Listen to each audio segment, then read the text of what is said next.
Hey everybody, Mike Steele here, Barbecue Champs Academy live, and we got this guy right here, Mr. Lee Hickle, Red Mule Barbecue, live Right. and on the grounds in Memphis, Tennessee. It's going to be a great weekend for all those that are cooking in Memphis. They got a doubleheader kind of going on there with a couple different, two different organizations cooking. You got the MBN, and I don't ever know what the other one was. I never got it. So Lee, how are you doing, brother? Right. Oh, I'm tired. Drove all the way through last night, 12 hours. I got here at 8 o'clock this morning, and we're getting everything set up for Willingham's World Championship champion barbecue. So we're here to maybe get the trifecta. We've already won the whole hog and the ribs. Now we got to get the pork shoulder in. So we're getting everything set up. We're looking good up here. It's busy. That's good. That's good. Everything moving in pretty well up there? Everything's moving in. You may hear some skid steers and some low high boys coming through here, moving tents and pits around. But everybody has to be here before 10 o'clock tomorrow morning. Okay. So Tuffy Stone is my neighbor, our neighbor. He is not here yet.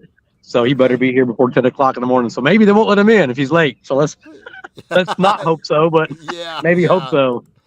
Yeah, that's for sure. Let's see. We got a few folks here. Gordon's here. Emily's here. Mark, appreciate you being here. We got Travis. What's up, everybody? Hoping to get some answers to big questions on ribs. Hopefully, we're going to have some for you. We got some of the absolute best rib cookers in the country over here. A couple of them's won a couple of world champions. Luke Darnell, by far one of the absolute best KCBS ribs that I've had in our classes. And we got different kind of ribs that are cooking, so we're going to talk a little bit about that. Good evening, Mike and Lee from beautiful Madison. My first rib competition is this weekend. Oh man, that's awesome! You're Nice. teaching a good show. Maybe you can learn some tips here. Darren, thank you for being with us. Bud, congratulations, Bud, on your reserve grand champion. Lee, you met Bud when we was in Gilmer, him and Bubba. Yeah. And Bud got his first RGC this weekend, so congratulations to him.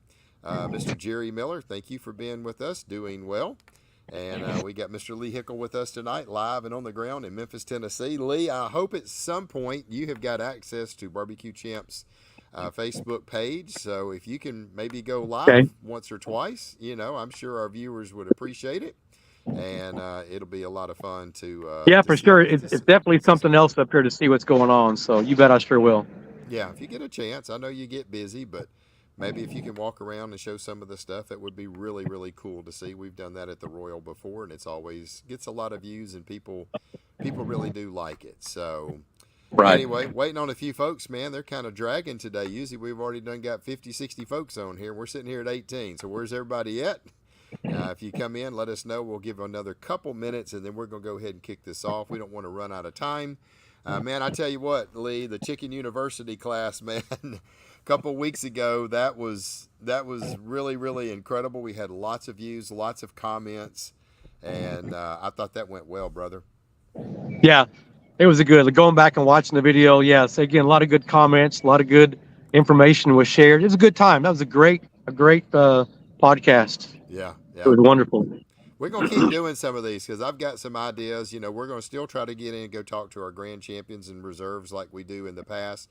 But, we've already done chicken. We've done ribs. We're going to be doing brisket. We're going to do pork. We're going to get into the injections. I'm going to reach out to David Bosca and people like him and maybe Aaron and people maybe with Phil. He's got some great injections and stuff as well. We're going to dive into injections. We're going to dive into a lot of different things that we feel can help the everyday barbecue, not only for the backyarder, but the comp guys as well. So it's going to be a lot of fun. Right. And I got my sidekick over here, Lee's going to start co-hosting a lot of our shows with us. He can bring in some of his input. He had some great questions that I didn't even think about when we had our chicken stuff on. So two heads are better than one. So that's right. It's really cool. It makes the show go well. Mr. Stephen Peacock, thank you, brother, for being here with us tonight. We appreciate you. We got Mr. Bob Zaney down in South Louisiana. Mr. Jason White, man, this guy's a killer. Man, these are all legends talking right here, Mike. These are all good legends. We got them rolling tonight. So, Jason, thank you for joining us. Jared, appreciate you being here. Well, looky here. We got Miss Ray with us, Little Gringo. There she is. You going to get in the sauce wrestling contest in Memphis? Yeah. So I think so. We're definitely talking about it. So we might flip a coin to see what's going to happen. So I may end up in the sauce. There Yeah. we go. Lee is the Sauce Wrestling Intercontinental Champion. Well, if you do, Lee, you have got to go live on Barbecue Champs and just get somebody to hold the phone and narrate it one by one. Luke, it should So, have been your mustard sauce. Well, that's what we should be in your mustard sauce. yes, that's for sure. Dan, thank you for joining us. We got Mr. Walker. Hey, Walker, glad to have you. Thanks for supporting Outlaw Barbecue, Mike and Lee. Yes, sir. We love it. I really have a great time with that. I'm chomping at the bits to go cook another one. I just wish we had some a little closer. So I hate you, Lee. Well, since we got Luke in the background, well, we're gonna bring in our guy. You know, I love Luke, man. We had such a great time filming with Luke. I love this guy. Hey, brother, Luke Darnell, Old Virginia Smoke. If you've seen the comments passing back and forth, you know, Lee has done. There's something about this yellow mustard sauce, and I don't know which one of y'all want to talk about it, but whoever wants to dive in, Luke, you know, he's already done thrown a couple jabs, man. Maybe we'll let you find out about this mustard sauce. It's and thank you. It's great to be on here. And yeah, I had a sauce called Rusted Mustang, which was a mustard vinegar sauce, and I kept trying to get a call with it on turkey. And in a contest in Virginia, I gave Lee a piece of it. At Galax, Virginia, and I'm a big fan of honest feedback, and I gave Lee a piece with them. And Lee looked at me and he goes, "You turn that in?" I said, "Yeah." He goes, "That is one of the worst things I've ever eaten." I said, "Don't hold back." Hey, at the cooks meeting, Luke plea bargain. Everybody, please vote #1 for my mustard sauce so I can put on the bottle award-winning mustard vinegar sauce. Please vote #1. Oh, that's hilarious. It's no longer in production. It's no longer in production. Lee nixed it before it even got off the ground real good. Well, it's a very polarizing sauce. You either love it or you hate it. Lee was on that far side. Yeah. Hey, honestly, it was delicious, but the way you applied it on your turkey, it didn't complement it. But it is a great sauce, but it didn't complement the turkey you turned in that day. No, not at all. Yeah, not at all. Well, at least he's honest about it. So I love mustard. I love anything mustard. So I would have probably loved it. Now I mean turkey. Hey, give me some bread, slap me some mustard on it. Shoot, man, I'd have voted for it. No, you wouldn't. Wow. He's still on me. Wow. I'm just kidding. Wow. It's a good sauce. I'm sorry it's not in production, but it was good, just not that day. Not that day. That's hilarious. All right, we got a few more folks we want to bring in. Let's bring in the lady of the hour. Hello, sweetie. How are you doing? Hi, Mike. Hi, Lee. Hi, Luke. How you Hey, doing, Jackie. So we got world champ Miss Jackie Milligan. If you don't know who this lady is, well, you haven't been watching much of barbecue, but she cooked the winning ribs at the Houston Livestock Show and Rodeo this year. Jackie, with Pitt, he was with Pit Maker, and that's what Lee's cooking on. So, and not only that, her husband cooked first place brisket, wasn't it? First place brisket. So Tim had a first place brisket. She had a first place rib. And that was pretty cool to have a husband and wife both win an individual category, and it was awesome to see. We had them on our show. And Jackie, thank you for being on. Obviously, you are a rib champ as well. We got another rib champ on here as well, and this guy's name is Justin West. And I'm going to tell you right now, Justin is awesome. Hey, Justin, how are you doing, brother? I'm doing good. I'm trying to figure out when Lee Hickle become a politician. He walked that like a politician. That sauce sucked, but man, that sauce was great, just not on your meat. You know what? It was great, just not that day. Not that day. I love it. Oh, gosh. And you know what's bad about that? When Luke left that doubleheader cook-off, he got stopped by DOT and had a 3-hour DOT roadside inspection. Oh, gosh. Luke, it wasn't your day. It wasn't your weekend, brother. Dang. I had a good time. You had a good time. That is hilarious. All right. Well, we've got 27 folks. I don't know where everybody is tonight, man. We've been banging 58, 60, 70 people on here. So last week, I mean, we was running at 90 people with Ray. We need to get little Gringo on here. Man, every time we got that girl on here, man, we're pumping almost 90 to 100. So anyway, who else we got? We got Kevin, thank you for joining us tonight from San Angelo. We got AJ. Thank you, brother. Okie folks in the house. Appreciate you being here all the way from Oklahoma. Well, we're going to talk a little bit about ribs. And we had somebody named it the Chicken University class a couple weeks ago. And it was really, really well received. I've had a ton of people reaching out, sending us, thank you for the podcast, one of the best podcasts that we've done, blah, blah, blah, blah. And, appreciate the tips, the things, little things that we've said, make them a better cook. That's what we're trying to do. And today we're going to talk about ribs, and I felt like I brought some of the best that there is in the business. There's a lot of other ones, but we just couldn't get them. We did reach out to Joe Pierce a couple times. He is a rib king as well, but I think Joe's got a lot going on. Luke told me he's been doing a lot of traveling, and so we're going to kind of dive in. We've got some great. I had other people on my back burner as well, and we had Jackie on last week, and somebody said, well, I hope you're going to have Jackie on again this week. She is a rib champion. I was like, oh, of course we are. So anyway, so we've already got some questions. Somebody said, let's talk about where to buy them. That's Jason Pettis. Hey, Jason, glad to have you with us, another South Louisiana cook. We will talk a little bit about that as well, especially when it comes to the Prairie Fresh, because we do have a source for Prairie Fresh. So I want to first kind of talk about, let's just start it off with what ribs you cook. Luke, we'll start with you and just go around the horn. So you cook KCBS competition. You do a lot on the East Coast, Florida. Sometimes I see you up there by our buddy Bill Gillespie. Few cooks up there, and the Royal. What's your favorite rib to cook? Well, for years, a lot of years, we cooked Prairie Fresh Naturals, and we didn't mess with Prairie Fresh Primes too much. And then we got into, as we became really good friends with Jim Compart, we started cooking the Compart Duroc rib. Okay. And it has an amazing flavor, and it's just a different thing. It's just a different taste. And now it's a little bit different to cook too, because it has a lot more connective tissue, a lot more fat.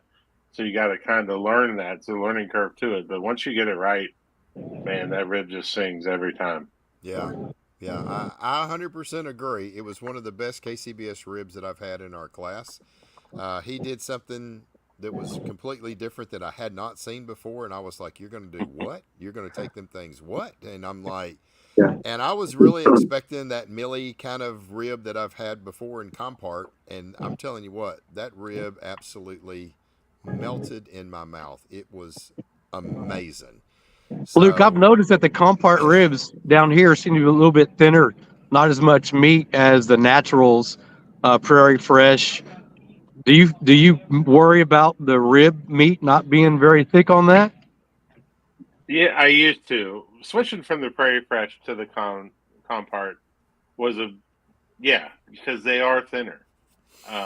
You just have to make that adjustment in your mind. That's more of a mind thing. I love thick ribs and when I get a thick one of Compart, I'm like, ooh, okay.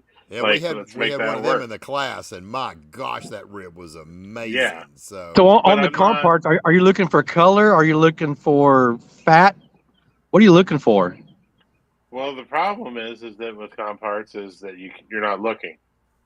You're mail ordering just like you do your briskets. So, you're getting ribs in the mail, and you kind of got to trust what you're getting. So you learn real quick after that expense how to cook that thin rib well. So you figure it out pretty quick. Okay, so when you order, you're ordering directly from Compart. And do you tell them that you want a competition rib? Is it more of a commodity rib? Do they have something, or you just say, I need ribs?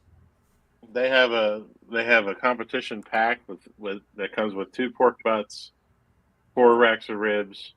Lately, we've been ordering that. Sometimes we get collars and just order ribs straight. Always St. Louis spares, and generally 8 out of 10 are perfect. Okay. So I've been stockpiling them a little bit because we have the KCBS Worlds coming up, and I have I have a really good selection for the 3 contests coming up the next 2 weeks. So, it's the same thing as buying briskets. You're rolling the dice a little bit. You can't go pick it out. But the flavor, and when you get it right, and when you cook it right, I don't think it can be touched. Yeah, they're very, very good. Okay, so you ordering them directly from Compart. All right, Jackie, we're going to roll right around to you, sweetie. What rib do you like? Well, I like the Compart Duroc also, but they're hard to find over here. So I cook a Prairie Fresh Primes. Okay. And I get those through the chopping block in Webster. I used to get the regular Prairie Fresh from Walmart just off the shelf. Right. Because I'm at Walmart almost twice a week for other things. So every time I go to Walmart, I just look, and if I see something I like, I'll put it in the freezer. But here lately, ever since Rodeo, I've been using Prairie Fresh Primes from the chopping block, and I've had great success with them. Okay. All right. Justin, what do you cook, brother? Yeah, I'm a Prairie Fresh all natural guy. I actually won Houston with the HEB all naturals a few years ago. I've cooked the Comparts a few times, and Luke was spot on there. I burnt them bastards up the first time. I wasn't ready for what that thinner rib, but man, they threw. So then we cooked them again at the Royal Oak Invitational, and I hit a 4th place with them. So that great rib. But yeah, I'm a Prairie Fresh guy. We got Walmart.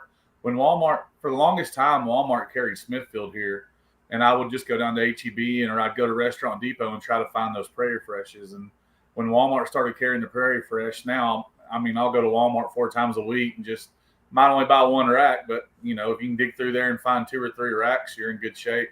Right. Cherry. I don't know. A couple of weeks ago, I asked the guys, like, man, do y'all have any more in the back? And he brought out a whole case, and every one of them was over 4.5 pounds.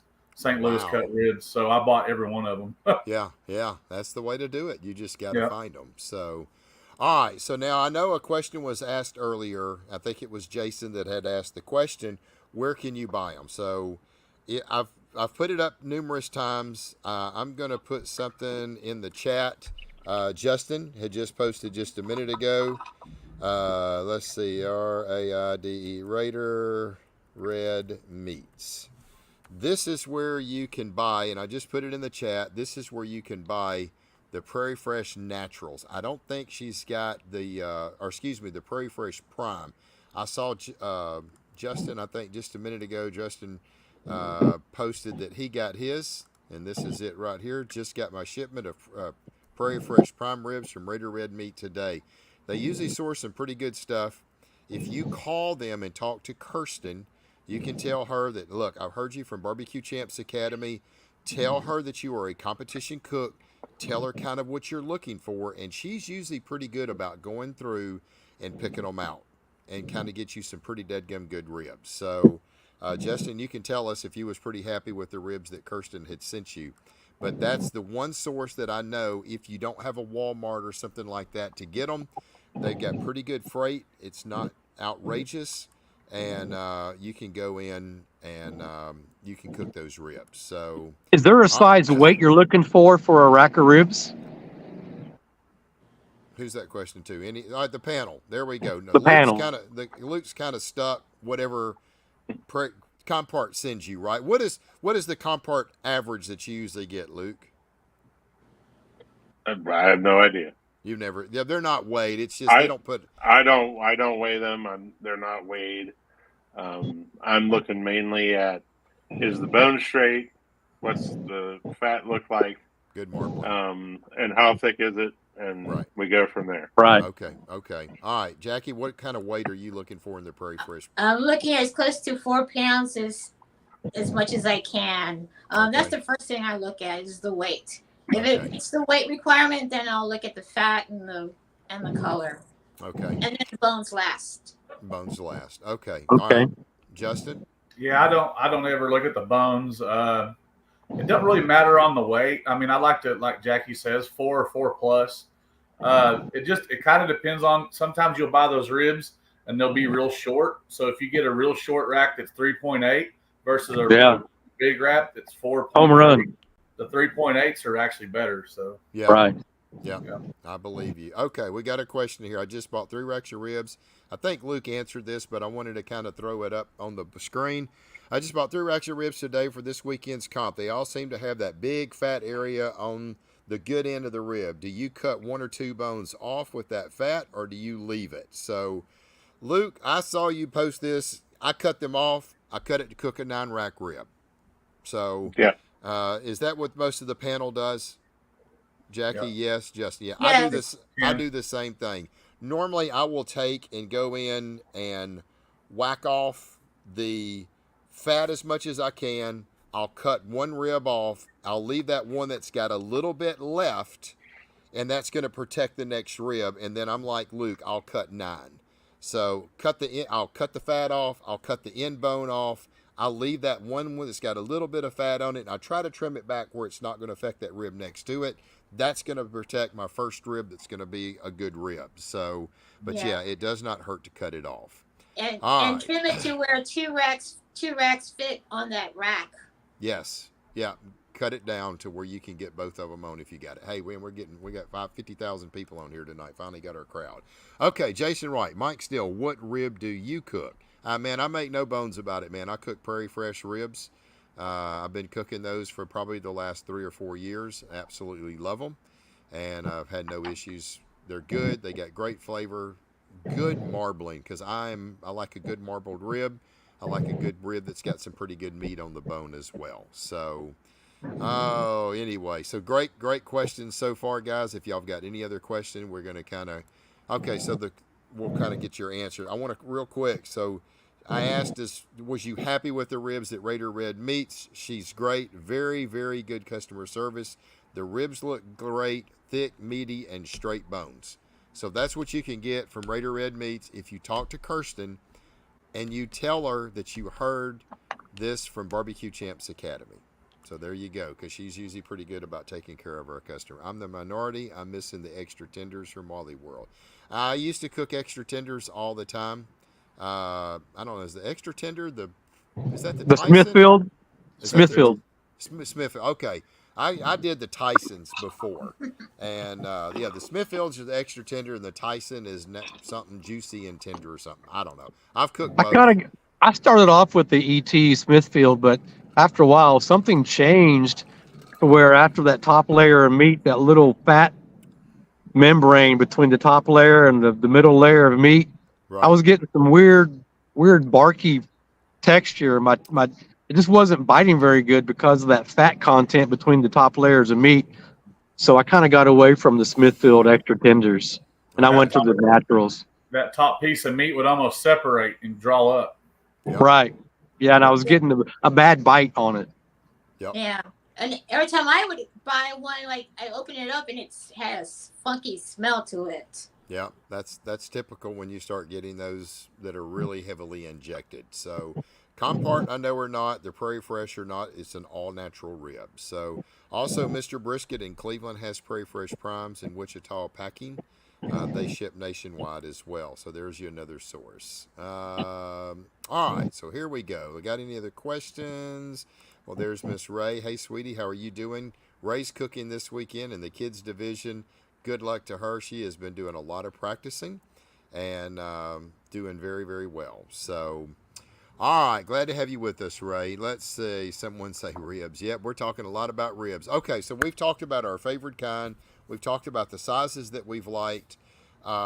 Let's get into now about marbling that everybody kind of agrees. A good thick rib, good marbling, relatively straight bones. If you're cooking outlaws, the alphabet soup as we call it, I don't really think we have to worry about straight bones. KCBS, man, Luke had some freaking piano keys when he was here, and those ribs were really nice and straight. I think the Compart Durocs tend to be a little bit more straighter bones than the Prairie Fresh and the extra tenders and all that. So let's see. All right, let's get in now a little bit about injections. I know this is kind of a topic that I know people that don't inject, they do incredibly well. I know somebody that loads ribs up. I know people that don't put as much. What's Lee's recipe injection? He'll tell you it's in the class. So, Luke, let's talk a little bit about the Compart Duroc. I think I remember you saying, and I noticed this in your class, especially with the pork product, you let the meat speak for itself. I think you kind of used that, if I'm recalling correctly. That was a year ago, but so I think you did inject, if I recall, didn't you? Absolutely, but I don't add a lot of flavor. I'm adding a lot of moisture. I'm adding some phosphates in there to make sure that the bite is right, but I'm not trying to overpower that thing with a lot of spice and a lot of flavor, because the Duroc is so tasty already by itself that you don't really need to do it. So I try and keep it simple. And one of the things that I teach all the time is that simplicity is your key. A lot of us get stuck into adding things, and we get all these complex injections, and it costs $500 to buy all the supplies for our contest. That's never the problem. If you think you need to make changes to program, it's usually taking something away. So we've stripped that thing down all the way to where we're just adding moisture and a little bit of phosphates just to get the tenderness right. Okay. All right. Jackie, what about you? Well, I have to give a shout out to Lee's class. my injection is fundamentally Lee's, but I did substitute a couple of items in it to make it my own. Okay. So hats off to Lee's class. I took that class a couple of years ago, and if you haven't tried it, you need to take a look at it. And just so you know, at the Houston Livestock Show in Rodeo, not only did she get first place rib, but last year she placed top 10, 15, 11th last year at the rodeo as well. So wow, Jackie is a solid rib cook. Yeah, she's phenomenal. You do not mess with this girl when it comes to ribs. So, all right, Justin, what about you? Jackie, did you talk about your injection? Okay, you do Lee's injection. Is it a pretty good bit, or you just kind of enhance the flavor and not overpower the rib? I would say I don't overpower the rib. Okay. But I'll inject the night before and a little bit in the morning. Okay. All right, Justin, what about you, buddy? No, I'm no injection. I haven't injected a comp rib in 8 years or so. Okay. Yeah. I just let the ribs. I kind of keep it simple, and I like the way that the ribs taste without it. So. Yep. Then I know a lot of people that do very, very well with it. And like I said, I remember in Luke's class, it was very, very little injection that went in that rib and let the meat speak for itself, and it was phenomenal.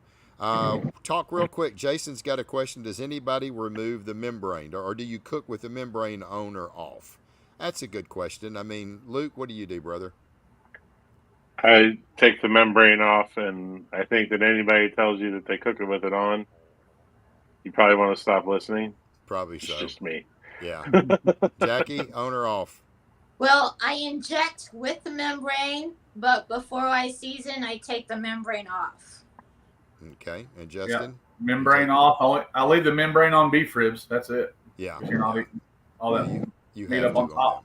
Yeah. 100%. That's great. Jackie, that's interesting to hear that you leave it on for injection, because I've always thought about that. Yep. Like if you leave it on during the injection, does more than the injection stay in the rib? Yeah. And then you take it off later. Right. Yeah. Interesting. Yeah. It does tend to hold it a little better. The only thing I have tried it both ways, but you got to be careful, because you want to at least get that membrane started. Because if you start to get in fighting to get it off, I really worry you can sometimes push your injection out. So, especially when you get to wrestling with that meat, and sometimes the membranes can be tough to come off. Here's a question to ask. Let's say your rib recipe requires 6 ounces of rib injection, and you inject it on Friday night. You wake up and you got a lot of injection sitting there in your pan. Do you re-inject that liquid, or do you throw it away? If you don't re-inject that liquid, so maybe those 6 ounces which you want is only 3 ounces of injection. So really, you've only got 3 ounces. So if your recipe calls for 6 ounces of injection and 3 ounces leaked out, you might want to re-inject it back into your rib. That's just what I think. Okay, there we go. There's another one. I would given the way this started, I'm going to go ahead and disagree harshly with Lee Hickle. I got him. I did like your mustard sauce. He got him. Oh goodness gracious! I one don't. you ain't gonna forget. I have never been one of those like you got to measure what's going into the rib. Like, okay, say it says I need to put 6 ounces of this in the rib. Like, how do I know what size that rib is? How do I know how much injection it's going to take? Right. Yep. A lot of this is feel and stuff like that, and I'm definitely not re-injecting after like that would be early in the morning, and that's not happening. Right. Just Well, no speaking chance. of when to do it, now Travis has been having, after trying numerous different injections and different liquids, they always come out chewy. Am I doing something wrong? Inject the night before and day of. I think we all are injecting the night before, Travis. You've bought a lot of different classes. You've kind of seen all the techniques. I think a lot of that chewiness and stuff is coming from fire management.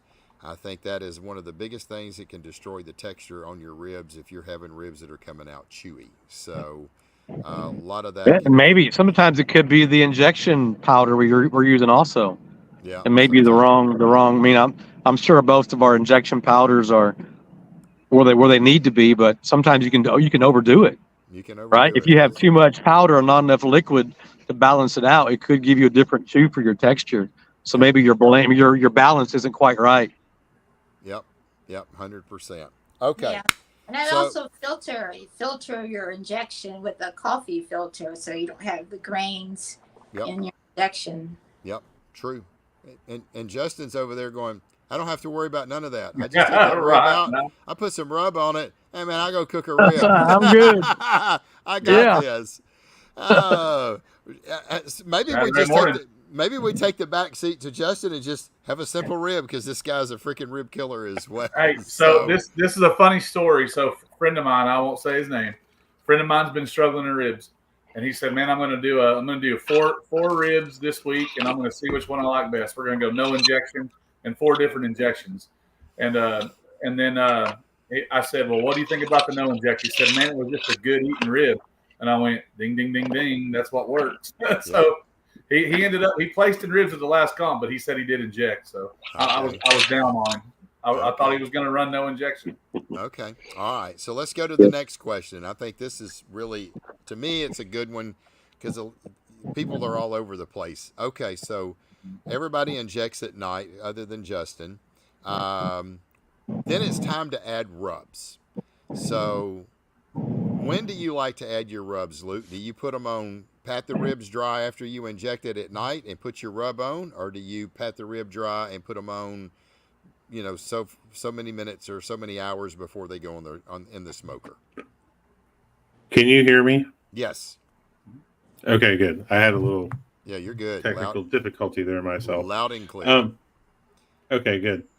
I don't put rub on in the morning, and that was explained to me in my first class from Chris Hart with IQ. You put that salt on that rib the night before, you really got a little bit of a chance of making that rib taste hammy. And you don't want to get that comment card that says your rib is hammy. Right. So I've always done it. I do it about an hour before. Okay. I'll rub the back, then I'll flip them over immediately, rub the top, and then let them sit for an hour. Okay. All right, Jackie. I do just like Luke said. I'll do an hour before cook time. All right. And Justin, the guy that doesn't inject ribs. So when do you put that rub on?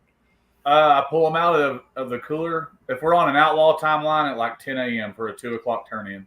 Okay. I'll pull them out. I'll pull them out at 8 o'clock, and I'll put like a light layer on. I kind of sprinkle the rub on until the grain of the meat starts disappearing.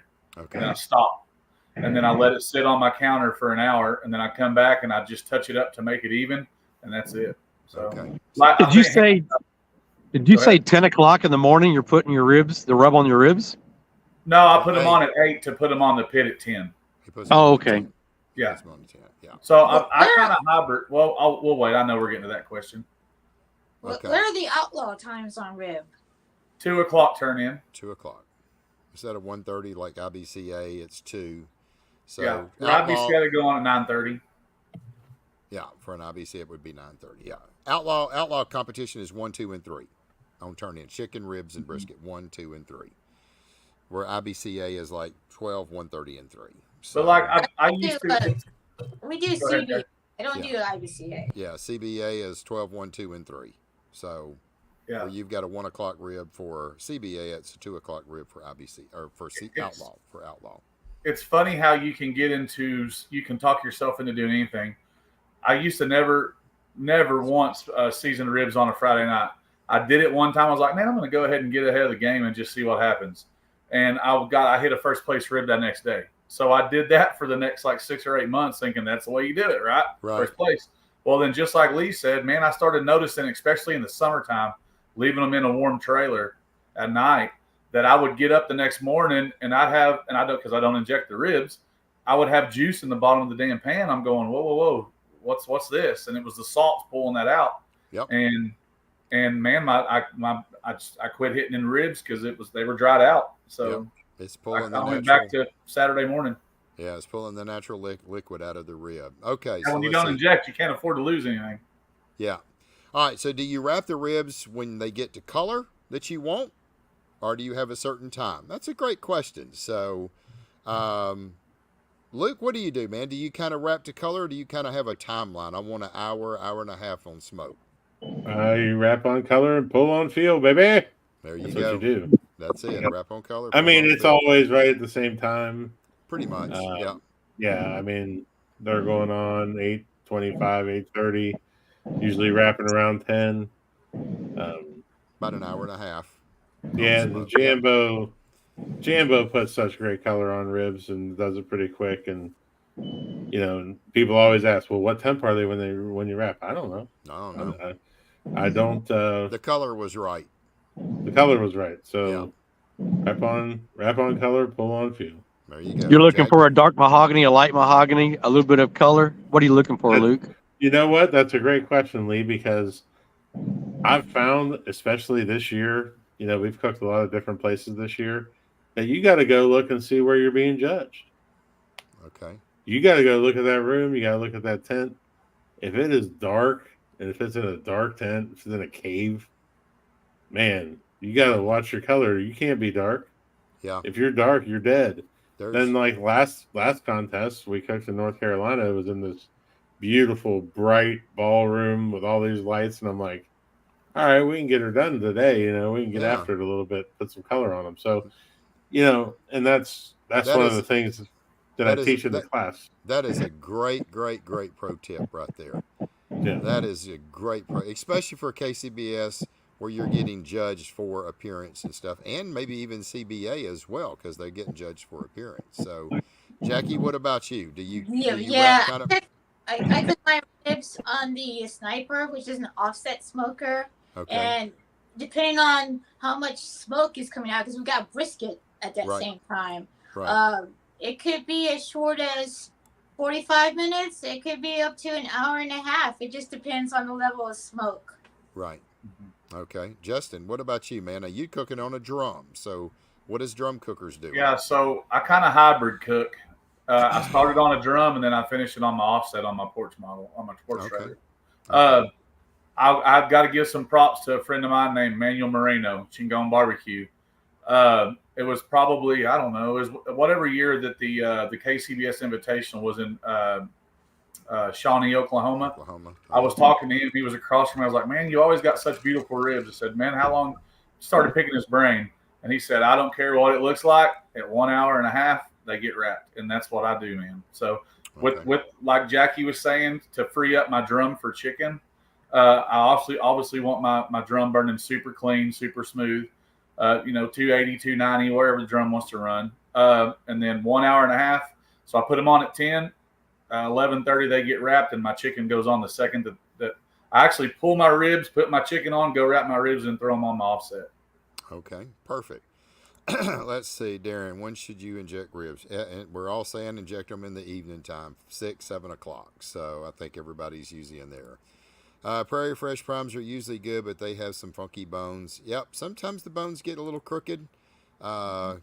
on the Prairie Freshes and the extra tenders and all that, the comp parts are usually pretty straight. So I cooked extra tenders until I found out they were brined from the factory, so flavor was inconsistent. Yep, you can sometimes Right. get the inconsistency. Let's see. Saturday night swine barbecue team. Bill Purvis injection class. Bill Purvis's rib class has been money for me. Yeah, it's a good class. I can tell you that. Agreed, Yeah. Luke. KISS. Keep it simple, stupid. 100%. So there's nothing wrong with the Smithfield extra tenders. You know, in my opinion, when you get to the winter months, our body's not craving salt. And those Smithfield extra tenders, they're already in a saline solution, a salt solution. So you may get too much salt content. Yep. In the summertime, it may work for you because our body is craving salt. But I have the problem with that fat membrane in between the top layer and the bottom layers. That's just why I got away from them. Yep. But hey, if it's working for you, run them. Yeah, 100%. And Luke says he used to inject the extra tenders. Yep, same here. Let's see. Okay, here's a good question. Okay, we're going to get to that, Amy. Look, I didn't say his name right. How's it said, James? Justin? Jaime. Jaime. Jaime. Thank you. I knew it wasn't Jamie. Jaime. Okay, so let's get to the next one. So we got our rub zone.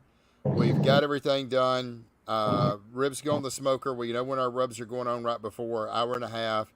Cook to feel. I mean, everybody's got different. I mean, KCBS, they're going to pick the rib up and bite it. You know, it's got to stay on the bone. IBCA, CBA, Outlaw, plastic fork and knife, get it tender. Once that rib is done, I think here's the next good question. How long? Now, we're going to leave Lee Hickle out of this equation. I could probably throw him in mute at this point. So, how long do you let the ribs rest? So, Luke, we'll start with you, brother. How long do I? They usually will rest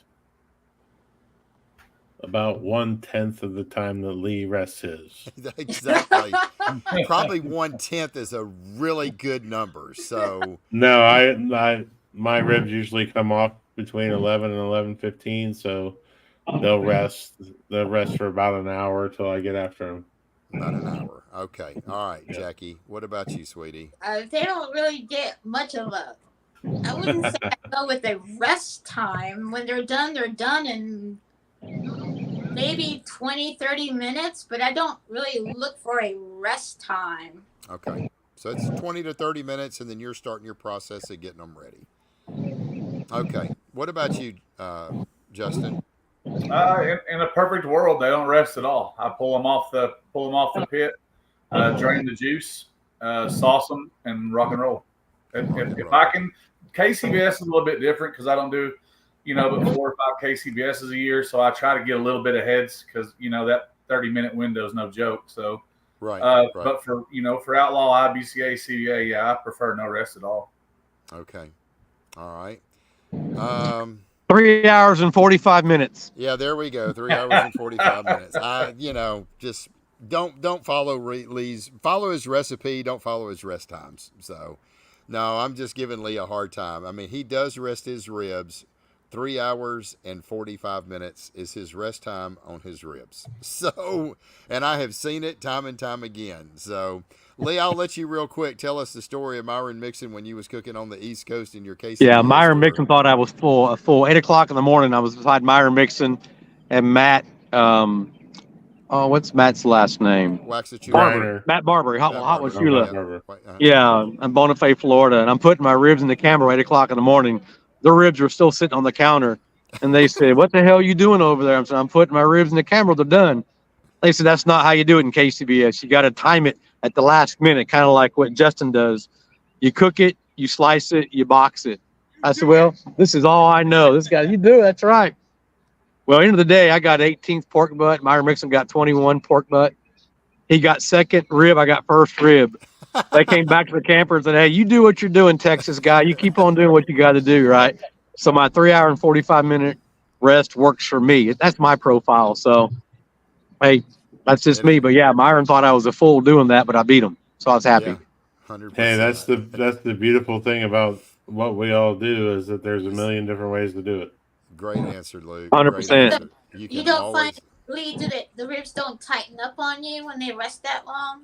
No, I'm taking them to 211 degrees, but keep in mind, in my Cambro, not only do I have the ribs, I also have the brisket. So I have two hot meats in that Cambro at the same time. So they're working off of each other to stay hot. I don't know what my Cambro temp is when it comes time to work on the ribs, but I'm going to tell you, it's pretty hot. It's hot. So no, my ribs don't tighten up. I'm going to 211 on the brisket and the ribs, and I don't have any trouble. Now for KCBS, my temp is 208. I'm going for a 208 temp. So they may carry over to 211, but they're resting so long, Jackie, they're coming back down. It gives them a good bite. So it goes from mush back down to a good bite. So I don't worry about it. There you go. There's two different ways to skin a cat. And Lee's is get it done early and sit there and wait and watch us scramble. So, yeah, I'm a solo cook, so I don't make my kale boxes until Saturday morning. So I just take my time making the kale boxes. So I believe, hell, we rest steak for a little bit. Why not rest everything else? So I rest my meat and make my kale boxes. It's so weird. We got 4 different styles of cooking, and they all turn out great. Yeah. And I have rested ribs as little as 30 minutes, and I've rested ribs as long as an hour and a half.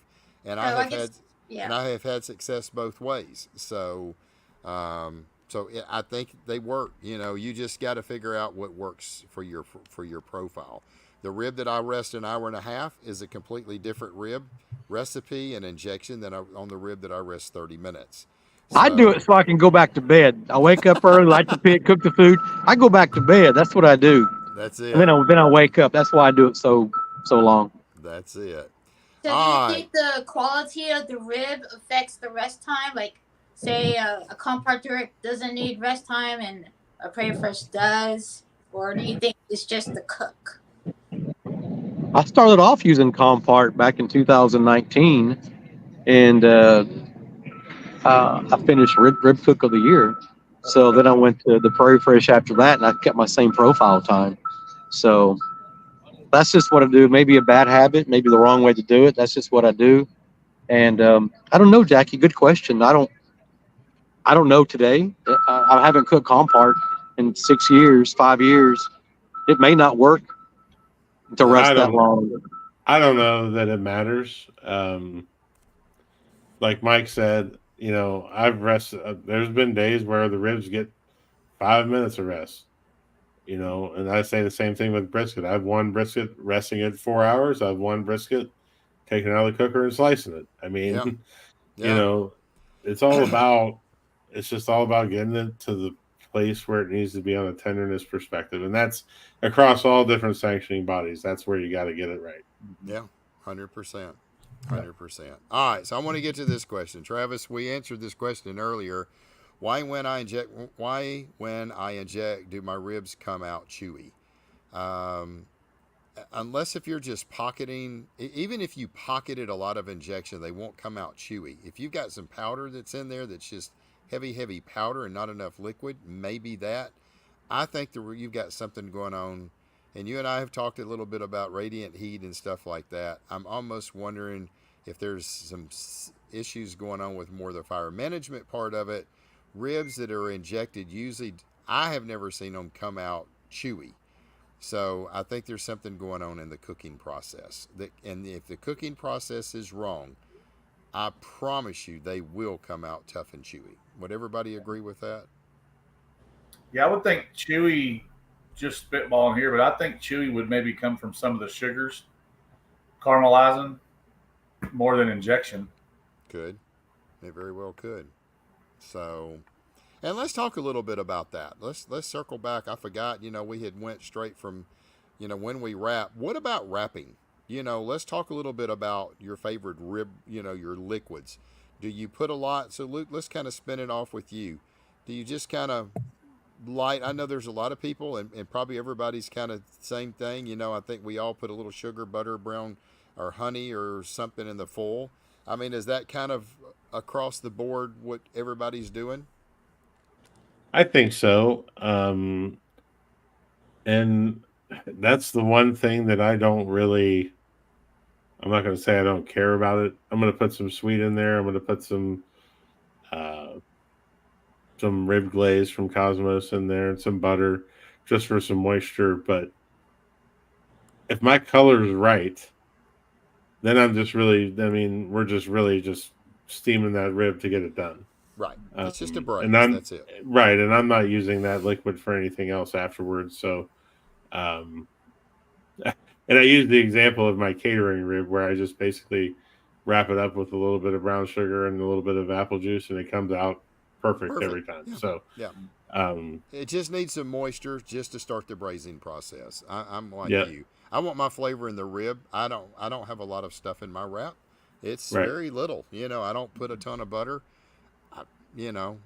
Just a little drizzle and a little shake, probably a tablespoon of some turbinado sugar, and that's it. It's pretty simple. So, you know what's crazy about that? This past weekend, Luke Combs, the country singer, came to Austin or to San Antonio, Texas, and I fed 4,200 people, me and my team, and I did 64 pork butts plus.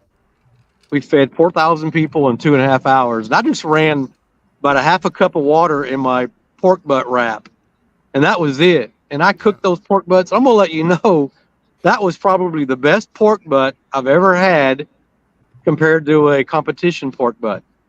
Just natural flavors itself. So that kind of gives me an idea. Are we making it too complicated? It's a rib. Why not just keep it simple? Keep it simple. It's a rib. Justin, what do you do, buddy? Man, it's kind of weird. I've gotten rid of the brown sugar and I've gotten rid of the honey. Mm-hmm. Okay. I like Luke. I use the Cosmos apple habanero. That's where I get my sweet from. And I use a little bit of water. I don't know exactly how much. I get 1 bottle of water. I cook 3 racks, and I divide that bottle of water between 3 racks. So there you go. Not too much to where I don't wash off what I've worked hard to get, That's right.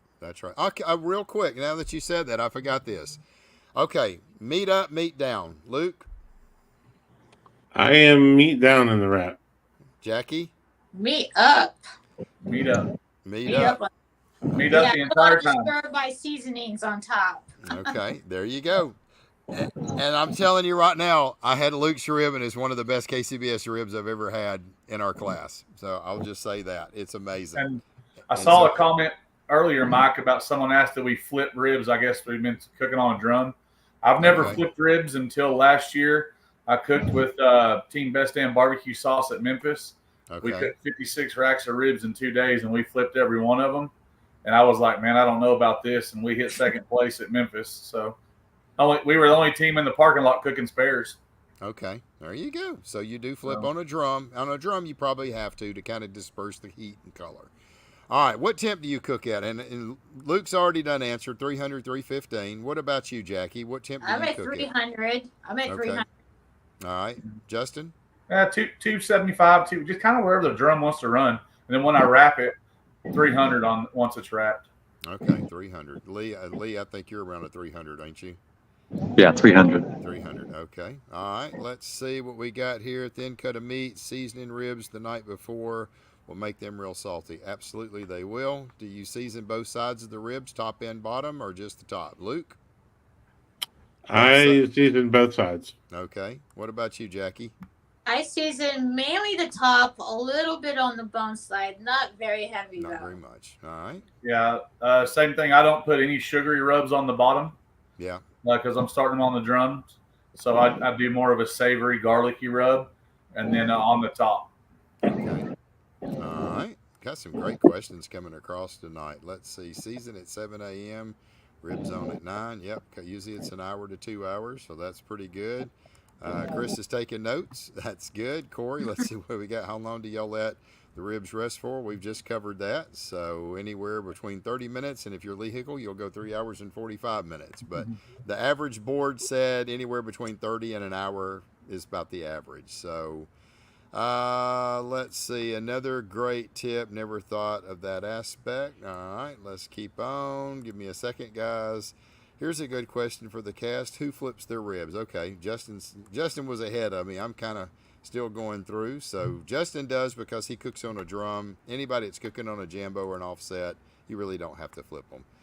Same, and I learned a lot from Meniel as well. HEB Natural is a very good rib. I agree it is. I think Smithfield started using inferior breed of pig. Yep, I think that's kind of been one of the things that really has kind of messed them up. Meat side up or down in the wrap, we've already covered that. Let's see, Justin, you flipping and spinning the drum. Okay, well, Justin, you do flip, or do you spin the ribs as well on it? No, I don't flip. The only time we flipped was in Memphis last year. It's in Memphis. Okay. I do spin. So if I put them on at 10 by 10:45, 10:50ish, I turn them because I don't on my drum. I don't cook on a gateway. I'm cooking on a short rib drum. Where the exhaust is, that's the hottest spot. So I make sure they get cooked evenly. All right. And then once I wrap them, like they're in the Jambo for a while on the wrap, I'll spin them one more time too, just so everything's even. Kind of even. Okay, let's see. Lee taught me how to siphon gas at the Austin Rodeo 2 years ago. Still have the siphon hose. Oh, gosh. Lee, I have a comment there, but going to leave it inside. Small things. It's the small things. It's the small things. Let's see. I've had ribs finish early and resting for an hour and a half. They turned out just fine. Yep, 100%. Kevin, so, Justin and Luke, how many slabs do you cook at a competition? That's a good question. I am cooking 4 every time. I cook 3. Okay, what about you, Jackie? I do 3, and usually I just cut the 2, and the third rack just gets put to the side. I don't know why. I'm the same way. I cook 3. I only use 2. The third rack never gets used. So, Justin, what about you, brother? I used to only cook 2, like Jackie was saying. I assume she's cooking on the same racks we all have, where the ribs lay long ways on the rack. But I switched to 3 here probably the last couple of years. I've switched to 3. And when I slice my ribs, I always, you know how everybody's slicing your Hollywood cutting, and you maybe skin a rib out, and I'll try and I'll separate those ribs. Like I'll take a bite of it and go, okay, that's a good rib. And all my keeper ribs off of that rack, I'll set to the side. Then I'll do the second rack, and I'll do the same thing with the third rack. And it seems like almost 100% of the time, there's one rack that is just the best rack. Yeah, 100%. Or one that's just really not good. So right, 100%. All right, Kevin's got a question. When y'all rest ribs, do you keep them in the sauce wrap that they're wrapped with, and do you vent the ribs? So I don't vent, and I leave them in the foil just like they are. Does everybody else do the same? Yeah. I vent them briefly when I'm checking them, but then I wrap them back up. Okay, Jackie. The same as Luke. Okay. I vent them. I wrap them back up. Let them rest. Okay. All right. Now we got Mr. Cody on here. Do you vent your ribs when you rest? We just covered that. And I want everybody to go find this guy on Facebook. And Cody, we're going to be talking about brisket here probably next week or the week after. Cody has developed a new brisket caddy, but it's not called a caddy. It's called a brisket. What's it called? Crib. And it is the coolest thing I've ever seen. It holds your brisket. And it's got on the side, instead of it being a solid side, it's got slits in it. And the slits on one side are a 1/4 inch, and the other side are 3/8 inch. So you can literally drop your brisket in it. It holds your brisket. You can cook it. It's designed where it'll fit in a full-size pan. When you pull it out of the full-size pan, it's got handles on it to get it out of the pan. And you can take and put your electric knife right on each one of those, and it will perfectly slice your brisket every single time. A 1/4 inch or 3/8 inch. I think it's $100. It's Cody Malin. You can find him on Facebook. Heck, he's right there. Click his name.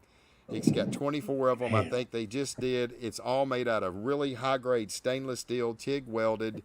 It is phenomenal. So anybody that has problems keeping your brisket in a caddy, this, that, cutting it, it is a freaking great idea. And I love to invent things. And I'm telling you, I told him right now, it's one of the best things I've seen in barbecue. So go check it out. He's only got 24 of them, and I tell you right now, I don't think they're going to be very long. So Cody Malin, go find him. Wow, I feel like we're watching the movie Tin Cup. Yeah, it's a pretty slick deal. All the goofy shit that Tin Cup tries to use to fix his golf swing. Yeah, it is a really cool thing. So no. And anyway. I'm going to ask this question, Jackie. Are you using an electric knife? I do. Sorry, Luke. Luke's the only one that I know that had to get his slicer out. I try to get him on the right side. Because I cook barbecue. I'm not using an electric knife. Sorry. Luke, I think here's why, right? We're cooking Texas barbecue where we have to overcook it. The judges never touch our food. So we're so prone to overcooking it. Right. So we have to use it. Listen, I know I'm talking to a bunch of Texas pit masters. I'm surprised you guys even know what a pig is. Boom! Boom! I've been waiting an hour to say that. He's been waiting. He got it. He's got it. Oh, can you soak your ribs in your injection overnight? I guess you could. I mean, you're injecting them. If you have a little extra, it's not going to hurt. That's an old school technique too. That used to be done a lot back in the the early 2000s. Whether it's in injection or people used to soak them in peach juice and stuff like that. Like I said, there's a lot of different ways to get to where you need to get. Yeah. Except for an electric knife. Yeah. Let's see. How long are the ribs in the wrap? Yeah, we've all been saying anywhere, Nathan. Everybody has said anywhere from 30 minutes. If you're Lee Hickle, it's 3 hours and 45 minutes. So, Jason, let's see. Meat side up or down or no comment. I understand. Luke did meat down. Everybody else does meat up, Jason. We answered that one. Let's see. Yes, they were Lee's. They were great. Let's see. Cody. Anyone ever wonder why they call the sauce apple habanero, but they're sweet? Shouldn't be spicy. Shouldn't they be spicy? Yeah, it is. I mean, the apple habanero is not real hot, so it's kind of mild. Let's see. Wrapping a foil pan or full, I don't really think it matters. I've done both. I imagine most people, Luke says he does full. Jackie, you do full or a pan? I do the 2 in the pan, and the 3rd rack gets in the foil. In the full. Okay. And that's usually the junk rack. Yep. I feel like habanero is on its own become a prominent flavor in barbecue, I believe. Sauce, dip, or brush? Yeah, that's a good question. Sauce, dip, or brush? What do you do, Luke? Brush. Brush. Jackie? I'm a dipper. All right. Justin? Brush. I'm a brush. I like to brush mine. Do you slice the ribs evenly through the bone, or do you go between the bones when slicing? A Hollywood cut? Yeah. Do you slice ribs evenly through the bone? I guess he's talking about evenly down through the middle, or do you go between the bones? I don't know. I don't understand that. Do you slice? I go through the middle. Someone mentioned Hollywood cut earlier. I don't do that. I don't do that because I got to find 6, right? Yeah. Which is why I cook a 9-bone rack. The 2 end bones go away. That leaves me 7. Right. So if I can find 6 and turn in 6 from the same rack. Yeah, there you go. If one rack is that good, then that's what I want to do. Absolutely. Hey, Luke, so I know we all are wasteful with paper towels and foil. With all those extra racks of ribs, they just go in the trash can like everybody else's. You take them home with you and give them to somebody. Oh, I don't throw away anything. No, not at all. Okay. I either most of the time I'm giving my extra meat to volunteers at the contest. It's my revenge. Especially if it's at a contest that has a really good cause and there's a lot of people helped you out, or else I'm bringing it home. I mean, I save chicken trimmings. I save pork trimmings. I don't throw anything away. Okay, very good. All right, spritz your ribs while you're going the first hour. Does everybody give them a little spritz? You're only cooking an hour and a half. Spritz, Luke? I do not. I don't. Once they're in the cooker, don't touch them. I hope that. Right. So I hope my pork and brisket are wrapped. The ribs are in the cooker. I don't want to open it for at least an hour. I don't want to disturb them. Right. Jackie? I will spritz once at a 30-minute mark, and I'll rotate, just like Lee does. Right. And spray it with a little bit of avocado oil. Okay. Ooh. All right. Justin? I spritz with just straight water.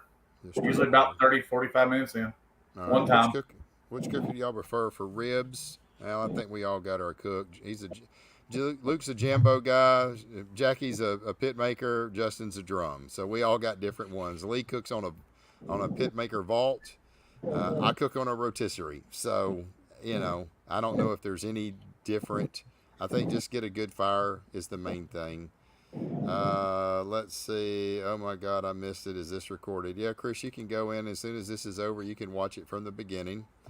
Let's see. Do you ever use juice from the wrap and mix it with your sauce? I've never done that. Anybody No, else? No, no, no, no, no, no, no. no, Too no. sweet. Yeah. Do y'all inject? Yeah, we've already inject. Go back and watch the show, man. We've got a lot of stuff that we've covered about that. Let's see what Ray says. If you guys are not worried about straight bones, do any of you cut the tops off after they're done to straighten them back up? If that's a bit crooked when slicing, yeah, you can kind of cut that end of that bone off just to square them up. A lot of times, though, Ray, if it's a little crooked, you can take the top of one bone and the bottom of this one, and you can cut it straight. I asked about that to a KCBS master judge. Was it Eric Lee that we had on our show? Yeah, And he Eric said Cantrell. Eric Cantrell, and he says the judges are trained to look at the rib and find the thickest part of that meat and take the bite. So that's one way to kind of straighten them up. Let's see, Jason. I'm buying one. There you go. Go get it. That's the one. That's the place to get it. Cody's got it. Go over to his name. Cody Malin's got them. Let's see. For a crooked rib. Yeah. For a crooked rib. Okay. So his question was, how do you do it?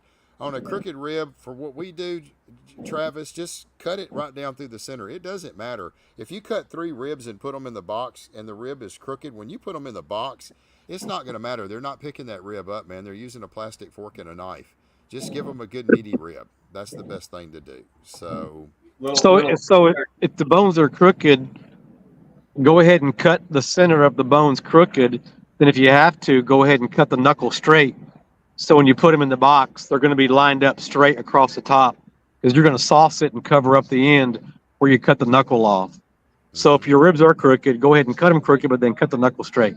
Then therefore, when you put 4 and 4 or 4 and 3, have you do it in the box, you'll be straight across the top.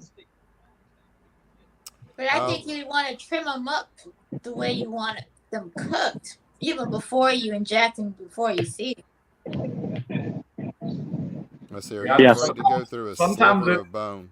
When I'm trying to build a box, like a 7 or 8 rib box, out of multiple racks where they're not all the exact same length, I will line them all up on my cutting board and then the old popsicle trick, right, and get them all straight, so you would never know that they're all off of different bones. Yep. And that's what I was saying about the bones being crooked. Just kind of cut them straight.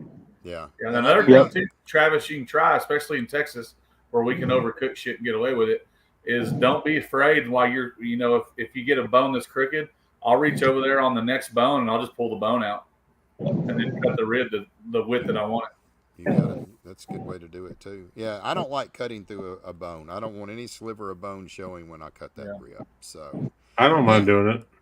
You know. Okay. No, it doesn't bother me. Yeah, same thing here. But I'm cognizant when I do it, especially because I can feel it because I'm using a real knife, and it goes through the bone. Well, then I know that I hit it, and I know to go back there and take a pair of tweezers and pull that fragment out. And pull it out. I can't do that if I'm doing something that's vibrating at 140 RPMs. So, I got a question. Who cooks bone down or meat up, or how do you cook your ribs? Cut your ribs. When you cut them, I cut mine meat up. I have a hilarious story here. So I wouldn't, once the ribs were out of the wrap and the meat side up and was pretty and sauced, I wouldn't flip them back over because I didn't want to ruin that. So I would take injection needles and go through each rib and mark where the bone was on each side, and then slice in between the injection needles until I learned how to cut them with the meat side down before I sauced and saved myself a bunch of time and quit looking like an idiot. So, that was I forget who showed me that, and I was like, well, that makes a lot of sense because you can see the bones. So I leave them down, cut in between the bones, flip them over, get to work. So, there you go. Awesome. Well, I tell you what, man, we have had a great show tonight. I mean, this is a lot of rib information. And Lee, I think we got about everything we could possibly cover in a rib. So from injections to everything that we're doing and everything else. So we are going to give away our backyard barbecue classes. We got 20 of them. So here's going to be the question. I'm going to ask this question. The first person that gets it right that I see on my screen is going to win the class. If you've already got the class, great. I mean, if you've already got an account with us, you can let me know. So I'm going to ask the question. The first person that I see get it right is going to win it. Since we've been talking about ribs this entire night, I'm going to ask a question. I want to know the answer. First one I see gets it. Where does the rib tip come from? Where does the rib tip come from? First person that puts the answer correctly will get it. Our 20 championship backyard barbecue classes. Where do they cut the rib tip from? Where does it come from? Jesus, I love it. The tip? Spare rib. That's exactly right. It comes from the spare rib. So they take the spare rib, they cut the rib tip off at the top. That's what makes it a St. Louis cut rib, which is what most of us cook. And they got a rib tip from that. So it comes from the spare rib. That's 100% correct. Top of the spare rib at 100%. All right, Jason, I don't think you've ever bought a class from us, so you need to send me an email to bbqchampions@gmail.com. bbqchampions, plural, @gmail.com. First and last name in the email. I've got your email address. I'll drop our 20 championship backyard barbecue classes in an account that I'll create for you. You get those classes for 30 days. 30 days. So, Jason, bbqchampions@gmail.com. If you don't send me the information, man, I can't get your account set up. So, and you're not going to get the classes if you don't send me the info. Well, I tell you what, it's been an absolutely awesome show. Thank everyone so much. Man, y'all have had some great answers today. Success to all of y'all. Lee, brother, go live for us from Barbecue Champs Facebook. Maybe give us an hour notice. Hey, guys, I'll be going live here in a little bit. Just walk around. Maybe wake up Saturday morning or Friday morning and walk around, see the teams. Luke was there last year. I know it was a hell of an experience for him. And anyway. This is my third year, so it's definitely it's busy Friday. Right. It's very busy. We're cooking 13 pork shoulders. Absolutely. So. Well, I hope everybody's enjoyed it. Luke, thank you so much for being on. Jackie, Justin, thank you. Lee, thank you for co-hosting this with us, brother. And I don't know if next week's going to be pork or if it's going to be ribs or brisket. We're going to be looking into it. So we're going to keep mixing these shows up. We got a lot of information to cover, and we're going to kind of dive into that as well. So I want to thank all of our guests. Thank y'all so much once again for being here. Luke, Lee, have a lot of fun at the Memphis in May, brother. I'll be talking to you. You know I'm going to call you a couple times. And Luke, as always, brother, thank you, man, for being on. If you want Luke's class, it is on Barbecue Champs, bbqchamps.com. Lee Hickle and Luke Darnell's classes are both there. Both amazing cooks. Jackie told you she basically does a lot of the stuff with Lee Hickle's recipe. She won the world champion in ribs this year. Luke's probably got one of the absolute best classes I've had. He cooks KCBS. It's amazing. If you want to know how to cook a Duroc rib, that guy right there, as far as I'm concerned, had one of the best Duroc ribs that I've ever ate. It was absolutely phenomenal. He's also a chicken world champion as well. And he's a chicken world champion as well. That's for sure. So twice. Yeah. Anyway, thank you guys so much for being here. I hope everybody's enjoyed it. As we always close out our classes, y'all go